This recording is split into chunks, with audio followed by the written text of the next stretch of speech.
उपराष्ट्रपति चुनाव में फिर से कहानी में ट्विस्ट आ गया है। जी हां, ट्विस्ट आ गया है। एक तरफ इंडिया गठबंधन के चेहरे सुदर्शन रेड्डी ने अंतरात्मा की आवाज लगा दी है, अंतरात्मा की आवाज, और दूसरी तरफ बड़ी खबरें निकलकर सामने आ रही हैं। बड़ी खबर यह कि दो राजनीतिक पार्टियों ने वोटिंग से ही मना कर दिया है। दो राजनीतिक पार्टियों ने, वो कौन सी राजनीतिक पार्टियां हैं जिसने वोटिंग से मना कर दिया है और क्यों? 48 सांसद, जी हां 48 सांसद इस वक्त जिन्हें फोन लगाया जा रहा है बीजेपी खेमे की तरफ से कि आप हमें वोट करो, हमें ही वोट करना। एक एक खबर, एक एक आंकड़ा हम आपके सामने रखने वाले हैं। लेकिन सबसे पहले बात अंतरात्मा की आवाज की करेंगे। सुदर्शन रेड्डी ने अंतरात्मा की आवाज लगा दी है। जी हां, सुदर्शन रेड्डी अंतरात्मा की आवाज लगा रहे हैं और अंतरात्मा की आवाज सुन के क्या इन दोनों राजनीतिक दलों ने, जिनके ऊपर बीजेपी का भी दबाव बताया जा रहा था, उन्होंने क्या वाकई में वोटिंग से मना कर दिया कि भाई हम वोट नहीं करेंगे? और क्या वाकई में अंतरात्मा की आवाज के बाद खबर यह आ रही है कि बीजेपी बहुत नाराज है?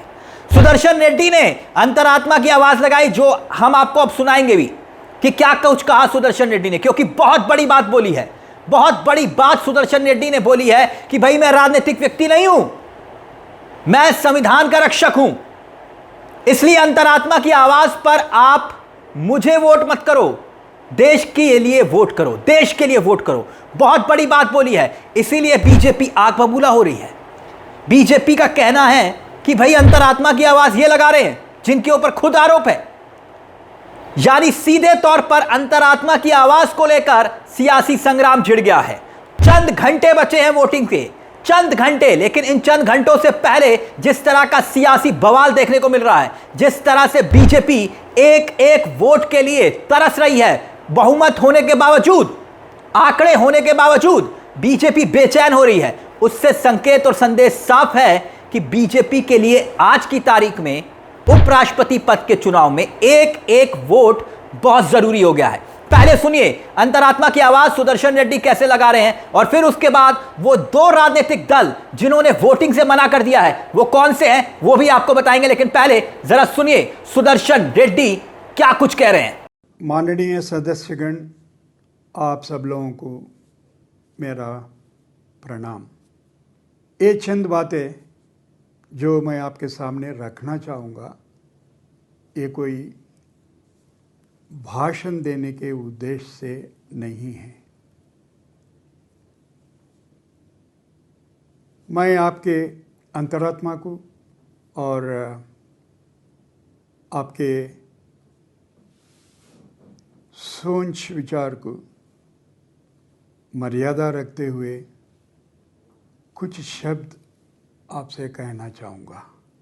क्यों मैं आपसे ये बात करना चाह रहा हूँ मुझे बताने की ज़रूरत नहीं है। अभी उपराष्ट्रपति के चुनाव 2-3 दिन में आने वाले हैं और मैं आप सबसे दरख्वास्त करूँगा, अपने पार्टी के हित में नहीं लेकिन देश के हित में सोच समझकर आप मतदान करिए।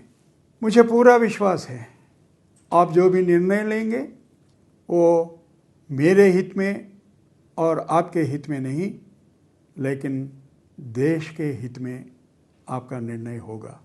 जो भी आपका निर्णय होगा मैं स्वीकार करने के लिए तैयार हूँ। ये देश आपकी है, मेरी है और अपने सबकी है।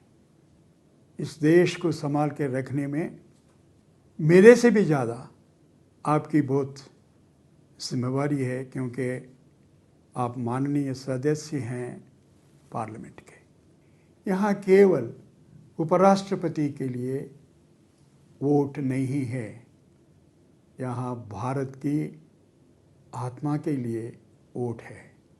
आइए हम सब मिलकर अपने गणतंत्र को मजबूत बनाएं और एक ऐसी विरासत बनाए जिस पर आने वाली पीढ़ियां गर्व कर सके।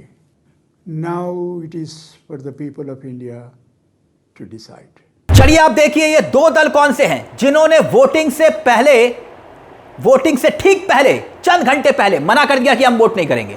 वो कौन से दो राजनीतिक दल हैं? एक है बीजेडी। बीजेडी ने कहा उपराष्ट्रपति पद में वोटिंग में हिस्सा नहीं लेंगे हमने यह फैसला लिया है। इतना ही नहीं, दो दलों का हमने जिक्र किया, के चंद्रशेखर राव के नेतृत्व वाली भारतीय राष्ट्रीय समिति यानी कि बीआरएस, और दूसरी होगी नवीन पटनायक की पार्टी बीजेडी, बीजू जनता दल। इन दोनों ने मना कर दिया, कहा कि हम वोटिंग में हिस्सा नहीं लेंगे। मतलब यह हुआ कि मौजूदा वक्त में अगर आप देखें तो बीआरएस के पास है 4 सांसद और बीजेडी के पास है 7 सांसद राज्यसभा में। लोकसभा में दोनों के ही सांसद नहीं है मगर राज्यसभा में हैं। और ऐसे में केटीआर ने यह घोषणा की कि भाई बीआरएस उपराष्ट्रपति पद चुनाव में हिस्सा नहीं लेगी। अब गौर कीजिएगा, वो ये कि तेलंगाना के सुदर्शन रेड्डी हैं, ठीक, तेलंगाना से आते हैं और चुनावी मैदान में वो खुद हैं। अब ऐसे में राज्य की जो क्षेत्रीय पार्टियां हैं वो फंस गई थी कि वोट करे तो करे किसे।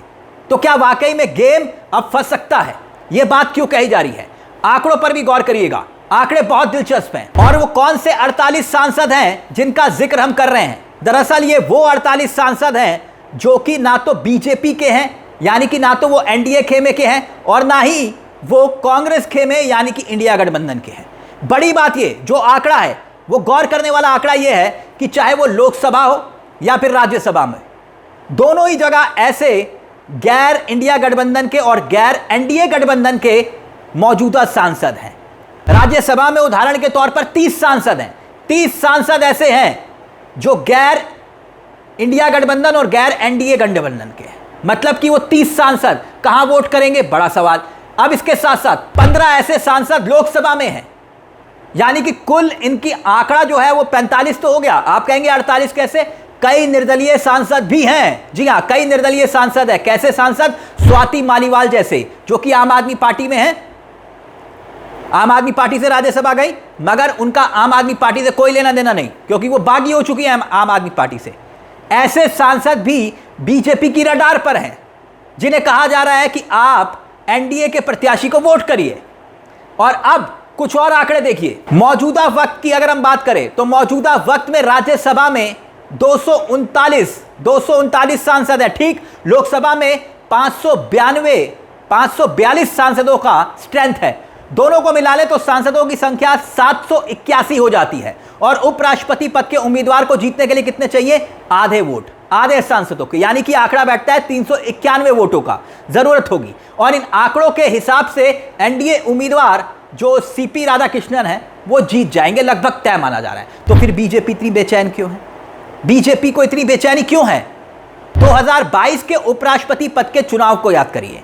एनडीए उम्मीदवार जगदीप धनखड़ वही रहस्यमय तरीके से अपना इस्तीफा देते हैं।